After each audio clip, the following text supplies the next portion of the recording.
Halo Dokter Erwin. Apa kabar? Saya Dokter Chongjen dari Takenoko. Gimana Dok, hari ini kabarnya? Halo Dr. Chong, baik-baik. Di sini makin dingin. Di Sulawesi di Jerman sekarang cuacanya lagi mendung. Lagi Ya, mendung ya? Oke, good.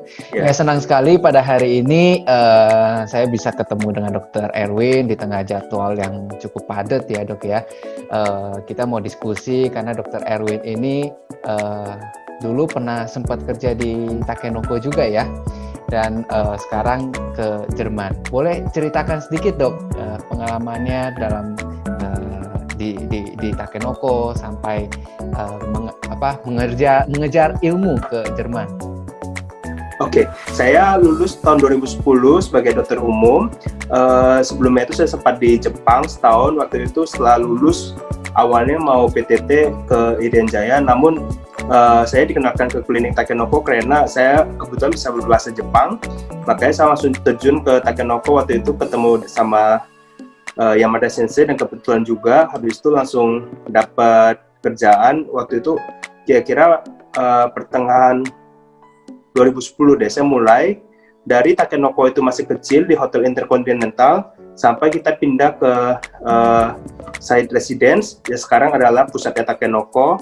Waktu itu juga sempat kerjasama dengan Rumah Sakit Sahid, dan waktu itu Takenoko berkembang sangat cepat dan pesat sampai 2013 saya meninggalkan Takenoko dengan bisa dibilang masa keemasannya Takenoko, di mana pasiennya itu per bulan bisa melebihi 1.000 pasien untuk Takenoko Sudirman saja. Namun karena banyak masalah, karena dari sisi saya sendiri saya ingin mengejar ilmu lebih banyak, tidak cukup kalau misalnya karena untuk praktek di Takenoko itu sendiri kadang-kadang saya punya masalah, apalagi kalau berhadapan dengan pasien dengan masalah jantung, EKG, saya kurang fasih dalam hal itu. Makanya saya memutuskan untuk mengambil penyakit dalam di Jerman. Sejak 2013 sampai sekarang saya sudah bekerja di Jerman, tepatnya sebagai residen di penyakit dalam, dan saya juga mempunyai pekerjaan di rumah sakit, yaitu sebagai Notarts, yaitu dokter kegawat daruratan, di mana setiap bulannya itu saya harus ikut naik mobil ambulans. Oh, oke. Itu kerjaan sampingan saya sekarang. Ya, Jadi kalau itu, saya lancar mungkin tahun depan sudah dapat titel sebagai dokter Jerman. wow, selamat Dokter Ya. Erwin. Ya, tentunya jeripayanya juga luar biasa ya dari Indonesia lalu nanti ke Jerman. Tapi balik sedikit ya Dok ya, maaf. Berarti ke Jerman itu kan harus berbahasa Jerman gitu ya Dok? Ya, ya, Jerman itu sebenarnya adalah bahasa kelima yang saya kuasai. Wow. Sebelumnya dari kecil saya berbicara Mandarin, Indonesia, Inggris, lalu Jepang karena hobi, lalu Jerman karena di Jerman sendiri kalau memang ingin mengambil spesialis, kita harus bisa berbahasa Jerman yang fasih, makanya harus berbahasa Jerman yang lancar.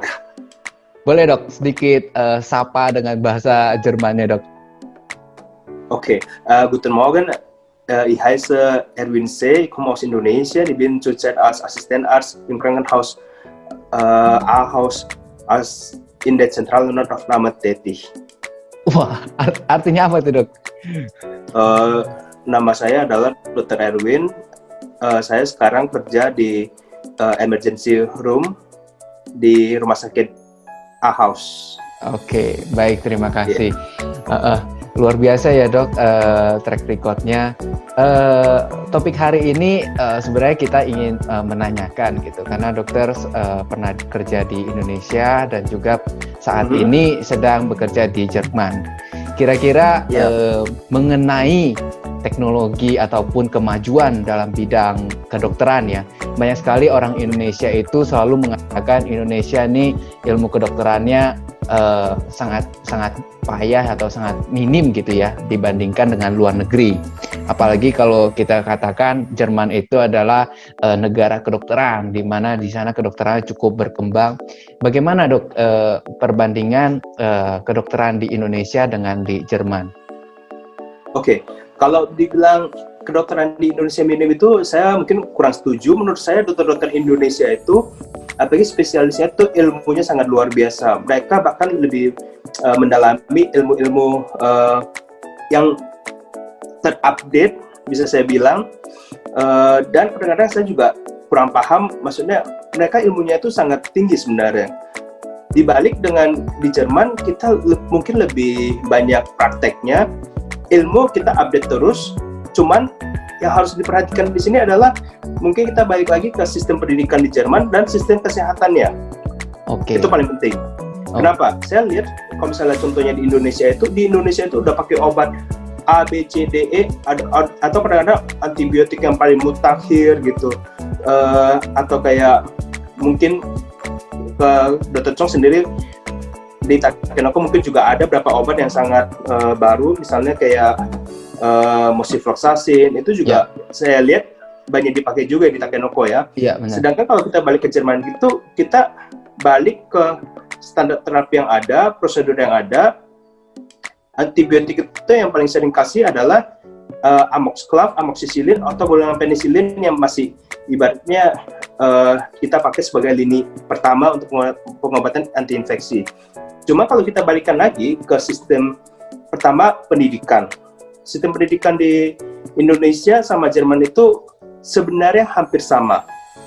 Untuk kasus sarjana kedokteran sama program profesi dokter, di mana mereka harus mempunyai nilai bagus, habis kuliah nanti akan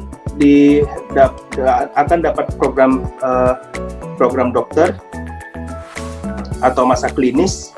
Jadi itu selama 2 tahun atau 1,5 tahun, itu hampir sama di Jerman. Perbedaannya terletak di setelah lulus. Oke. Di Indonesia itu setelah lulus statusnya dokter umum. Dokter umum, betul. Dokter umum itu boleh langsung praktek. Dokter umum itu boleh kerja di klinik kecantikan. Dokter umum itu boleh mengejar spesialis. Dokter umum itu boleh PTT. Tapi gelar sudah ada. Dia menyatakan dokter ini sudah lulus, terakreditasi, dan boleh praktek. Iya, betul. Itu di Indonesia ya? Kalau di Jerman sebaliknya, kalau sudah lulus, dokter umum, dokter yang punya titel ini harus memilih lapangan kerja. Antara dia langsung masuk ke rumah sakit atau klinik untuk program PPDS atau program spesialis. Oh, oke.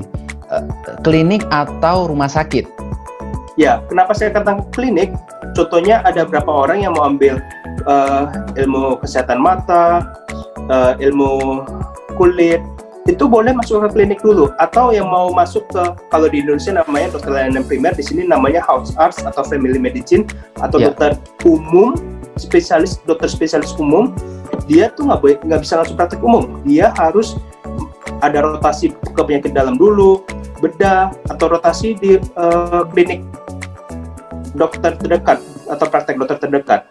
Oke, itu sebagai spesialis umum gitu. Jadi family medicine itu ya? Betul.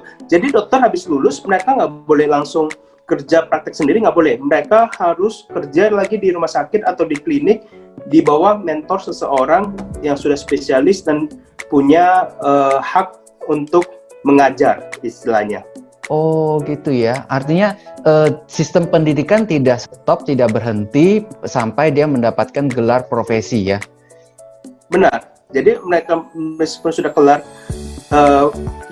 menjadi dokter, ibaratnya kalau di sini mereka bilang sudah mendapatkan aprobasi atau status dokter Jerman. Mereka tidak boleh kerja sendiri, mereka harus mengikuti orang dulu, jadi antara kerja di rumah sakit atau kerja di klinik. Oke, baik. Kalau dari sini kita lihat sebenarnya secara ilmu, secara teknologi, bahkan obat-obat yang dipakai, bisa kita simpulkan sedikit gitu ya, bahwa ternyata Indonesia tidak kalah dengan skala internasional gitu ya. Hanya yang membedakan di sini adalah jenjang pendidikan, bagaimana seorang dokter ketika dia sudah lulus, kalau di Indonesia langsung terjun sendiri, ya dia punya kewenangan untuk melakukan terapi dan lain-lain sebagainya, tetapi kalau di Jerman tidak boleh langsung terjun sendiri gitu ya. Langsung diwajibkan untuk PPDS gitu ya, residen semua. Betul. Jadi ya contoh baiknya adalah misalnya di klinik Takenoko sendiri, menurut saya itu sangat bagus di mana kita punya dokter-dokter senior yang memberikan ilmu atau mentor atau bisa membantu kita, ibaratnya kalau kita tidak tahu penyakitnya itu, kita dikasih tahu, ada yang membimbing istilahnya. Iya, benar-benar. Jadi yang sangat menyesuaikan itu ya antara program PPDS di Indonesia saja atau klinik-klinik seperti Takenoko yang punya spesialis atau punya dokter senior yang bisa mengajarkan juniornya. Menurut saya itu paling penting. Dan yang bikin perbedaan terbesar adalah status kita di sini, kalau misalnya sudah dapat aprobasi atau gelar dokter di Jerman itu, kita kerja di rumah sakit atau kerja di klinik, kita dibayar. Iya, benar. Itu perbedaan besar. Jadi emang sistem pendidikan di sini jelas, dan di sini itu sistemnya itu adalah hospital based. Jadi nggak semua orang harus ke uniklinik, ke universitas. Soalnya rumah sakit itu sebenarnya tuh udah punya jaringan dan udah punya mentor atau spesialis itu atau bosnya sendiri itu sudah punya kewenangan untuk mengajar. Ya. Jadi emang sistem kita itu di Jerman itu sebagai dokter kita kerja di rumah sakit dan kita dibimbing dan kita memang bisa karena kita melakukan itu setiap hari begitu. Ya, oke, I see. Ya, ini juga merupakan suatu perbedaan lagi di mana pendidikan di Indonesia dan di Jerman ya. Kalau di Jerman itu kembali lagi dia hospital based, tapi di Indonesia masih menganut university based. Ya. Benar. Oke.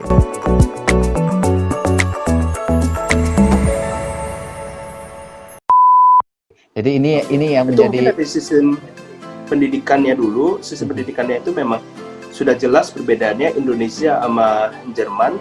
Karena salah satu jawaban di mana mengapa orang-orang Indonesia itu akhirnya lebih milih ke dokter spesialis, tidak mau mencari dokter umum.